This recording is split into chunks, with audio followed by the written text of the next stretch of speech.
રાજકોટ જિલ્લાના ઉપલેટા ખાતે ઉપલેટા દૂધ ઉત્પાદન મંડળી દ્વારા વિનામૂલ્યે રોપા વિતરણ કાર્યક્રમ યોજાયો હતો। ઉપલેટા દૂધ ઉત્પાદન મંડળી હંમેશા માટે સેવાના કાર્યોમાં અગ્રેસર હોય ત્યારે હાલ ચોમાસાની ઋતુ ચાલી રહી છે, ત્યારે આ ઋતુમાં ઠેર ઠેર વૃક્ષ વાવોની કામગીરી ચાલી રહી છે। ત્યારે દૂધ ઉત્પાદન મંડળી દ્વારા વાતાવરણમાં હવાને શુદ્ધ રાખવા અને વરસાદ લાવવા માટે લોકો વધુમાં વધુ વૃક્ષોનું વાવેતર કરે તેવા હેતુસર સરકારી નર્સરીમાં વૃક્ષો ખરીદી કરી મંડળીના ગ્રાહકો, ખેડૂતો, પશુપાલકો તેમજ જાહેર જનતામાં 3000 વૃક્ષોનું વિનામૂલ્યે વિતરણ કરવામાં આવ્યું છે। આ કાર્યક્રમમાં દૂધ મંડળીના પ્રમુખ, મંત્રી સહિત પશુપાલકો, ખેડૂતો સહિતના લોકો બોડી સંખ્યામાં હાજર રહ્યા છે। જે કેસરી ગુજરાતી સાથે અર્શી આહિર, ઉપલેટા।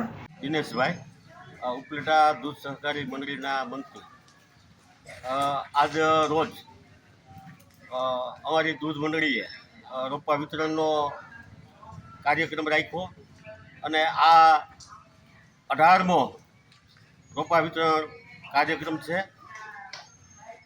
અમારો મુખ્ય હેતુ હવાને શુદ્ધ રાખવા અને વરસાદ લાવવા, વૃક્ષ વાવો અને ઉછેર કરો, આ સ્લોગન નીચે અમે આજે આ રોપાનું વિતરણ કર્યું છે।